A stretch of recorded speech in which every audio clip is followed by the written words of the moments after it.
Hi, I'm Scott Hamilton Kennedy, and I'm producer-director of Food Evolution. I was approached by IFT, the Institute of Food Technologists, who wanted to make a film to celebrate their 75th anniversary as an organization. And they had the umbrella of 9 billion 2050, the huge issues coming up with our population screaming from 7.2-ish to 9 billion around the world. How are we going to feed everybody safely, sustainably?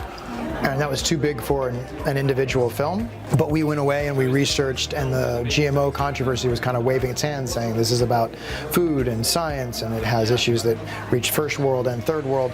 And most interestingly, it's not being told correctly. It's highly controversial, and there's a lot of confusion, misinformation, fear-mongering going on. So it sounded like a great film, and we dug in there. Hi, I'm Diana Horvath. I'm president and co-founder of the 2Blades Foundation. We're a charitable organization with a mission to secure harvests and reduce hunger and poverty by eradicating crop diseases. For the work that we do, we find that we can have real benefits to make crops that are resilient to crop diseases, but we have a hard time getting them into the hands of the growers who can really benefit from them because of consumer perceptions.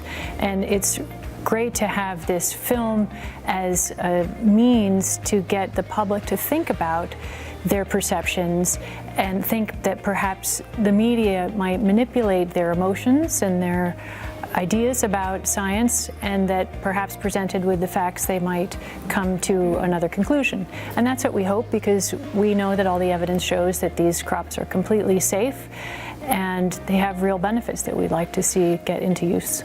Well, my name is Magda. I'm from Belgium. I work for the International Potato Center, where I'm leading a program to develop potato varieties with late blight resistance for deployment, future deployment in Africa. Genetic engineering technology are nothing more than a domesticated process of what already exists in nature. We've been genetically engineered by chance, randomly. In nature, we have genes from bacteria, from virus already, all of us, crops also, so we are all naturally transgenic.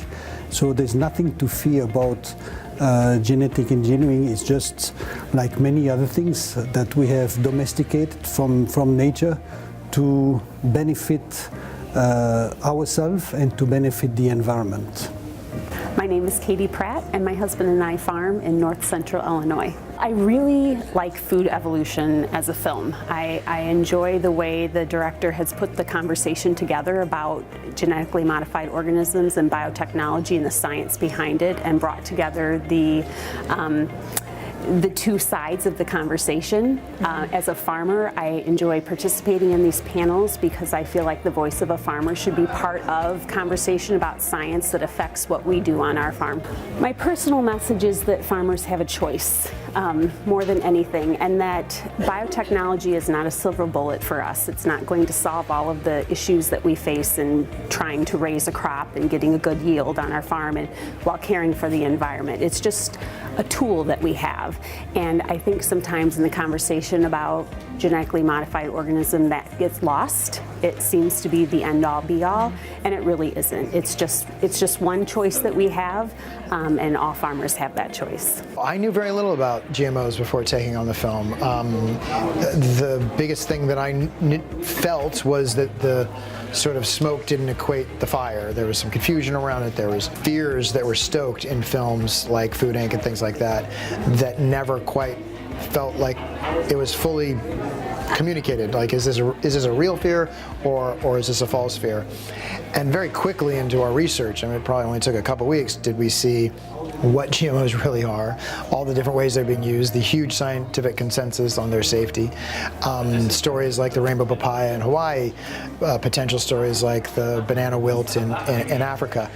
And so we saw very quickly that there was plenty of evidence to defend GMOs, but it's very important to note that it was defending the scientific process more than it was defending GMOs. Advice for documentary filmmakers: tell the truth.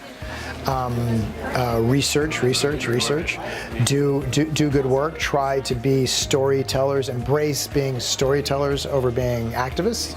Some people use the documentary form to go on a mission, to support a cause that they find important or an ideology, and that's wonderful, but don't let that trump storytelling. That's great. If you have something that you want to say, okay, but you better say it with data, or you can go down that slippery slope of falling into propaganda.